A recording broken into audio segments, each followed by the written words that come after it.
BetOnline is the world's most trusted betting platform and your number one source for betting on everything that is March Madness. Now, with the largest selections of odds on everything from college basketball to Major League Baseball, NHL, and MMA, BetOnline continues to be your number one sport betting source. From everything that is Cinderella stories to every hat trick, BetOnline has you covered with the odds, the stats, more from every game, every play, and every win. Bet online, the game starts here. Hello, everyone. Welcome to Believe in Bengals podcast. Solomon Wilcots, and right now we're joined by our Cincinnati Bengals insider, Charlie Goldsmith. Charlie, how you doing today? Doing well. How are you? Look, I'm doing great. Look, time is flying. We're now 3 weeks away from the NFL draft. Everyone wants to know, how are the Bengals going to complement what they have in Joe Burrow, what they have in this, really what we expect to have to be an elite offense, right? They have 6 picks going into this draft. What do you expect they will do to try to complement an offense that many people expect to be one of the best in the NFL? Yeah, during my time doing this has been the easiest time I've had projecting what the Bengals are going to do in the draft. When you look at one, in the early rounds, the strength of the defensive line class, and two, when you look at just the weaknesses, the holes on the Bengals roster, they need at least one defensive lineman, probably two. They need a linebacker. They need a safety. They need an offensive guard or two. They need a tight end. They need a backup running back. So, yes, that's more picks than the Bengals have, but I think linebacker, safety, defensive line, and guard are guarantees for your early round picks, and then kind of going best player available after that. But the framework is definitely set. Now, when we talk about this being a big off season, I want to know from you just the pressure. To me, I think it's more than on the players. I think it's organizationally wide, right? From the front office to the coaching staff and the players who are going to be on the field. And I just kind of want to know from you, is there pressure mounting on the organization to capitalize on this elite MVP caliber talent that is Joe Burrow? And then after paying their top 2 wide receivers, how much pressure is on the organization to make sure that they don't go a third straight year of not making the playoffs? The Bengals have done the hard part, and they've got an AFC contending roster and core. When you look at what they've built offensively, and even just that, even just those pieces on offense can get the Bengals onto that stage. But then you look, what really does decide, Super Bowls and AFC championship games. And a lot of times it's the linebacker who's your number 2 or number 3 guy who struggles in coverage, or it's the offensive guard, or maybe the offensive line depth that has to step up, or maybe it's you don't have that backup nose tackle to keep offenses behind the chains on early downs. Like, it can be any of a number. It can be your punter. It can be any of a number of things that we don't talk a lot about, but that decided at the end. The Bengals have done the hard part building this core, but there's still a lot of work to do. So when they get there, the Bengals have a team that can win it all. Cincinnati Bengals have drafted 6 players over the last 3 years that were taken in between the first round and the third round. These are high caliber picks. You usually expect to hit, as you well know, Charlie, on any player that's drafted in the first 100 picks of the draft. We're talking Dax Hill was taken in the first round of 2022. Cam Taylor-Britt, second round pick in 2022. DJ Turner, second round pick in 2023. Jordan Battle was a third round pick in that same year. And then last year in 2024, they used a second round pick on Chris Jenkins and a third round selection on McKinley Jackson. Has the lack of production, because I do think these guys are good players. Tell me, has the lack of production because they drafted the wrong guy, or was it about scheme fit and overall development? How do they get production out of those 6 players? Because if they can, then you and I both know it's going to go a long way into helping their defense to be much better in 2024. Yeah, in a nutshell, the development of those guys is probably the biggest reason that Lou Anarumo doesn't have a job in Cincinnati anymore, because those guys weren't ready to contribute at a certain level that the Bengals needed for their defense to be even average. Also, Lou didn't give them a lot of opportunities. Now, did they earn those opportunities? We'll see this season when guys like Miles Murphy and Jordan Battle in particular are expected to get a lot more runway, a lot more opportunity. It was a part of the plan and the vision of bringing in a college defensive coordinator and Al Golden, who has a track record, and like even look at Notre Dame playing 5 or 6 freshmen, of getting young guys up to scheme in your defense, or up to speed in your scheme in your defense very quickly. So will they do it? We'll see. Obviously, you can't overhaul a young core of a defense in one offseason. What you can do is bring in some different ideas to coach those players up. And that's just the bet the Bengals have to make. The offensive guard position, people have been talking about it all off season. No more Alex Cap was gone. Cordell Volson, I think it remains to be seen if he can improve his play in 2025. It's going to be much needed. Cody Ford, most people look at him as a backup player, maybe someone who would provide excellent depth. They bring in Lucas Patrick to provide excellent depth. Does more need to be done there? And why are we now talking about the offensive line? It seems like for 10 straight years, we've been talking about this offensive line, and for whatever reason, the holes in it remain. Yeah, the offensive guard was not addressed well enough in free agency, the offensive guard position. You look at guys in Cody Ford and Lucas Patrick, and you can talk yourself into those guys. The Bengals probably have done that to some extent, but 2 guys who are career backups and who are making backup money. And now money doesn't reflect how good of a player you are, but the fact that these guys were just in the market, on the market, and the Bengals weren't even in a spot where they would pay them surefire starting guard money. Guys in Ford and Patrick who have been backups for most of their career, guys whose biggest strengths are their versatility, which is nice, but you'd rather have at least one guy who you knew would be a plug and play starter at guard. And neither Ford nor Patrick has been guaranteed a starting spot. Again, there are some things you can talk yourself into with them, like number one being, Volson and Kappa allowed more sacks than any guards in the league last year, so it will be better.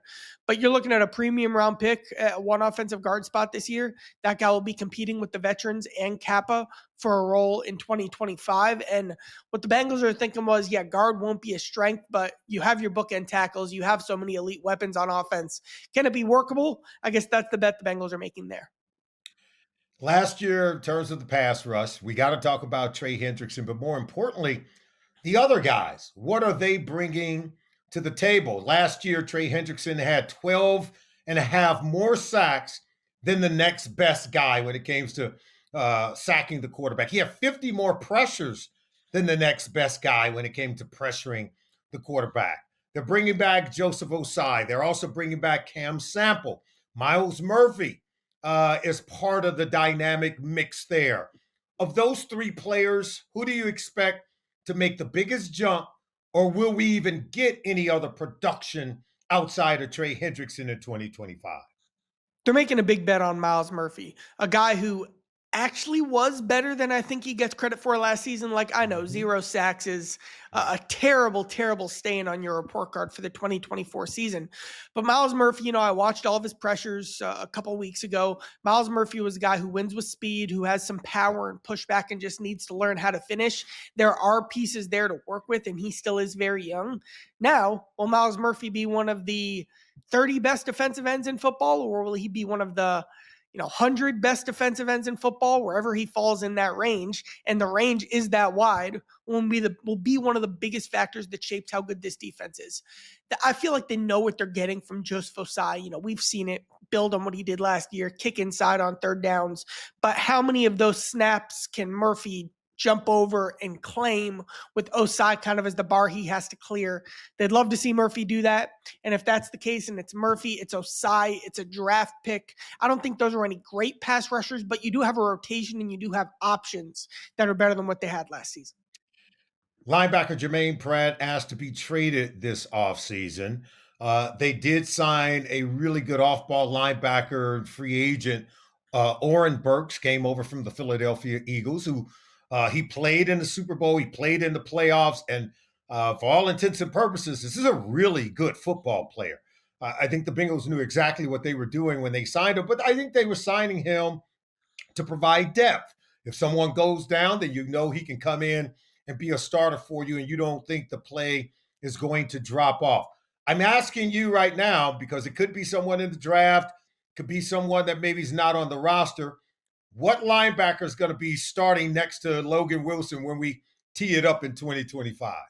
It's the hardest position I have a time getting my grasp around right now. Like what this Jermaine Pratt situation is starting to really remind me of is 2023 Joe Mixon.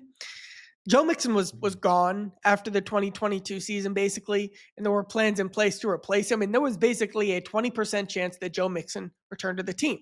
And 15 things happened. P. Ryan took the deal in Denver, and Denver, yeah. Gibbs didn't slide in the first round, and Charbonnet didn't slide in the second round, and Jamal Williams signed elsewhere, and like 10 things happened.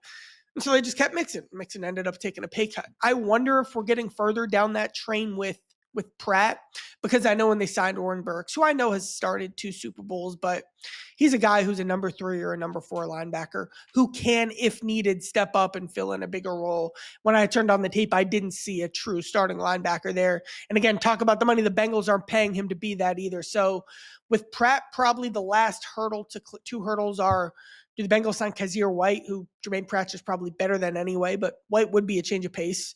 Or then there are linebackers who I think would be in play day 1 and day 2 of the draft. They'll probably end up being 3 or 4 guys that the Bengals would view as starters, but they've got like 7 other positions they need to address early on. So if they get a linebacker, great. If they don't, maybe you reintroduce that conversation with Jermaine Pratt.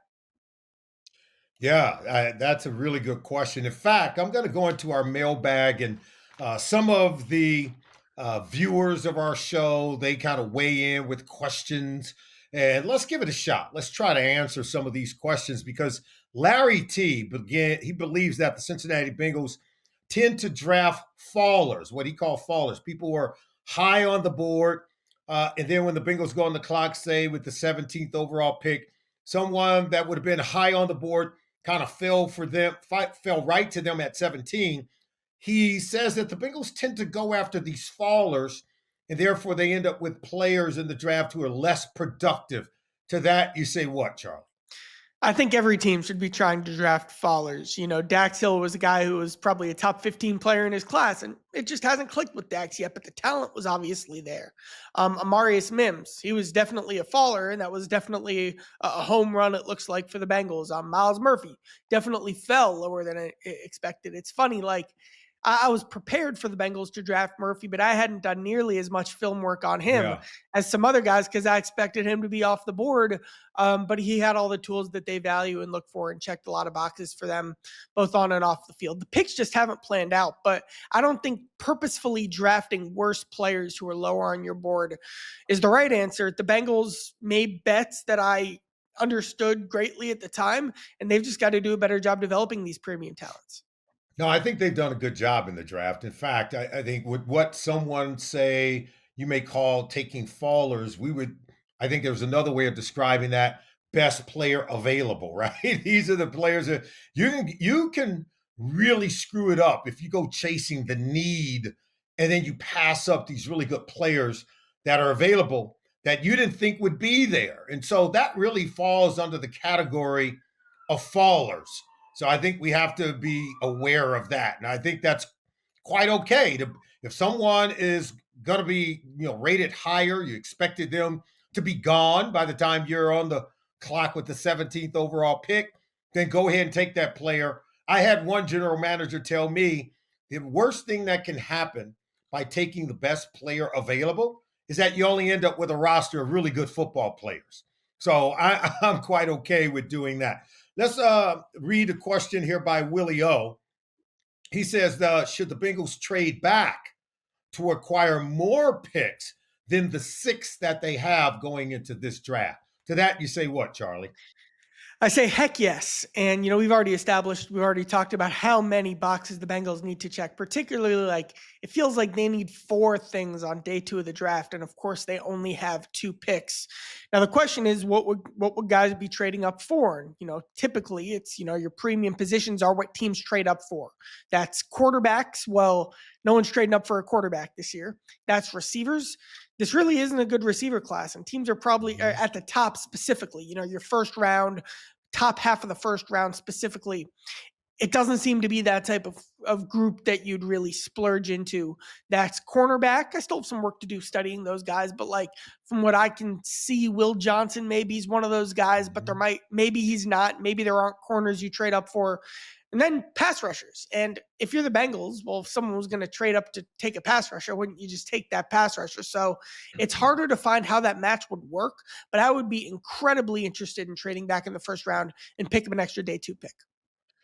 Yeah, it's the day 2 picks. And I kind of temper answering that question emphatically because I do agree with you. You trade down to acquire more picks, but where I fall short of that, make sure you're acquiring more picks in the top 100.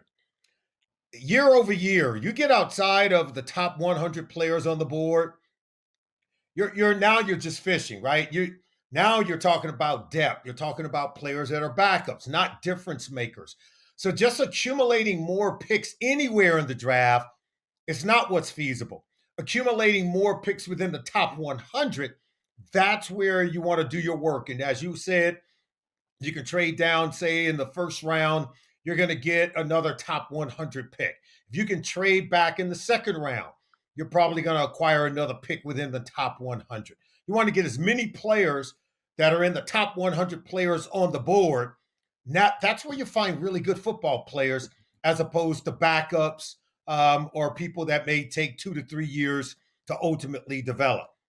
Let's go ahead and check in with Perry F., who says, do the Bengals draft too much based on need and not best available? I kind of already talked about how I feel about it, but to his question, what do you think the Bengals do there? Do they draft more on the need side or the best available side? In previous years, they had given themselves the flexibility to draft the best player available. And that resulted in Dax Hill, who was a backup, Miles Murphy, who was a backup, Amarius Mims, who was a backup behind Trent Brown to start his Bengals career. They've done a good job in sorting that out until this year in the first round. Now, in the second round, they have been caught drafting for need. Needing 2 defensive tackles last year became Jenkins and Jackson. In 2022, needing Zach Carter, who was a massive whiff by the Bengals. And the Bengals are probably going to have to make some of those types of picks this year because, again, like, man, they need help at linebacker. Man, they need help at safety. Man, their pass rush needs help. A guard that they draft would probably immediately be the best guard in that room. And another guard that they draft would probably become the second best guard in that room. So there are too many needs that they have to not draft for need, if that makes sense. And that's not a good strategy, but that's just where they find themselves. That is where they find themselves. Sometimes you have those needs and you got to go. You can't ignore a need, right? When you're on the board and there's a player that fits that need, but there's another player that you might deem to be best available, but you don't even need a player at that position. So I know we're kind of talking about that's just 2 ways of looking at how you build out a roster. I do think you can accomplish 2 things at the same time. I do think you can take best player available and still address a need. And I think that to me is really kind of hitting the sweet spot. And I hope that answers the question for our guy Perry F., who was asking that question. Here is Bill S. He's asking this question. And this is one that's not very popular, as you well know, around Cincinnati. And he's asking about trading Trey Hendrickson for a draft pick. The Colts, he's been kind of linked. Let's just kind of use the Colts as an example, Charlie, because we know Lou Anarumo's there. Would Lou love to have Trey? Absolutely, right? Well, you think the Colts are going to give up their 14th overall pick? Probably not. But their second round pick is the 45th overall selection. And then I think the third round pick is 77th. Is that a fair return, a top 100 pick for Trey Hendrickson? And would the Bengals even do it, Charlie? If this were February, yes, because then the Bengals would have the flexibility to go out and also bolster that room with a veteran pass rusher. But the Bengals, spoke loudly by not adding. They retained Joseph Osai, but they spoke loudly by doing much less at defensive end than I expected, than a lot of people expected. So now in a Hendrickson trade, if you're going to fill out a defensive end room, you need a pick, and you need, for the Colts, that would be Kwity Paye, a veteran pass rusher who could go in and give you some solid capable starting level while maybe not impact snaps. So I'd have to be getting back that guy and a top 100 pick. And probably right now, there's not a team willing to send you that. Yeah, I think it's a really good point. I would be so reluctant to trade him, to be honest with you. I think he's got a good locker room presence. He's a hard worker. I think he's an impact player. There's no doubt about it. If you can't get him signed, you do have him for 1 year. You do have to risk him holding out and having that haze kind of hang over the building again as you're looking to go into training camp. I think they want all hands on deck. You want everyone in training camp. I'd be very reluctant to do that. But if I got a second round pick for him, Charlie, and I couldn't get him signed to a long term deal, I'd be reluctant to do it. But I would think it'd be something that the Cincinnati Bengals would have to consider very heavily. Here's another question, Brian H. Given Al Golden's history with linebacker Jermaine Pratt, should the Bengals roll with Pratt for yet another year? And in 2025, he also wants to know, in what way would Al Golden be able to get the best out of Jermaine Pratt? Your thoughts? And so I do think Al Golden loved coaching Jermaine Pratt in 2021. Pratt in 2020. Pratt was playing some good football. It was also notable that in Al Golden's 30-minute press conference after he took the job and talked about all the things he liked about the Bengals defense, and then at the combine when he spoke for 20 more minutes, Al Golden has not said the name Jermaine Pratt. So I don't get the sense that Al Golden is coming in saying, I need Jermaine Pratt as a part of my defense. Jermaine Pratt just has to tackle better and has to be better in coverage. He needs more of that aggressive style, feisty, chip on his shoulder nature that we saw from Pratt in 2022. It's almost intangible as much as anything. Intangibles on top of reading keys, playing assignment sound football, doing all of those little things, and then bringing others along with him. Pratt's got a lot to improve on if he wants to be, or if he ends up being the Bengals starter next season. Golden probably can do a better job of bringing that out of him, but it's not like Golden's like, yes, I can fix Jermaine Pratt. All right, I have a question. And I'm going to give you four names because one of these four names are going to be sitting there when the Bengals go on the clock with the 17th overall pick in the first round of the 2025 draft. You can only have one, Charlie. So I'm going to give you the names. After I give you the names, I want you to tell me who the Bengals would select and why would they be the best selection. Safety Malachi Starks, Georgia. Linebacker Jahad Campbell, Alabama, that edge rusher they're looking for, or maybe even some off-ball backer. Cornerback Will Johnson, Michigan. Mike Green from the University of Marshall, which a lot of people seem to have him sort of attached to the Bengals with that 17th overall selection. Who would be the best pick and why? I could see the Bengals going in any of those directions, or throwing some defensive tackles in there as well. Of those four, I definitely take Campbell. Usually, I'm not for taking a linebacker in the first round. When you look at positional value, when you look at where linebackers come from, which are available more than other positions later in the draft, but we always talk about versatility, and one Campbell is like a truly versatile linebacker. Yep. Really who offers you stuff as a blitzer, who offers you stuff as a true rusher, who has the twitch to kind of drop back in coverage and do some things, who is also a playmaker. And what this Bengals defense needs is playmakers. Like, aside from Hendrickson and Mike Hilton against the run, they didn't have any playmakers last year. Yeah. And I could see Campbell making more plays than the other guys you mentioned, even though linebacker isn't typically regarded as much of a playmaking position. I definitely have my eyes on him. Recently, TJ Hushmanzada went on the podcast with Shannon Sharp and Chad Johnson, and he said that Chad Johnson was the best wide receiver in Cincinnati Bengals history. That one kind of caught me, and then I had to start thinking about it, Charlie, because Chad was awesome to watch. I mean, he was electric. There were times when you couldn't stop him. I thought he was still to this day, one of the best route runners with great fly paper hands. He could beat cornerbacks anywhere in any kind of way, zone or man. But is he the best wide receiver to ever play for the Cincinnati Bengals franchise? You see, this is where I've just got to turn the tables. I was not a defensive back who played for the Bengals and has watched the last 30, or I've watched the last 30 years of this franchise's history, but not as closely and as detailed as you have. So, what does my opinion matter here? Solomon, what do you think? I knew you were going to do that. It's okay, though, because that's good. Look, as much as I respect Chad and I respect TJ Hushmanzada, I respect his opinion because I think it's a highly intelligent one. I'm going to go with Jamar Chase. I think Jamar has passed him. I think Jamar, from day one, he didn't take a year or two to develop. Like, I remember the early years for Chad, they were hard years. He did develop, ultimately becoming a great wide receiver. But from day one, Jamar Chase has been dominant. He's great at route running. He's great on the deep ball. He's great underneath.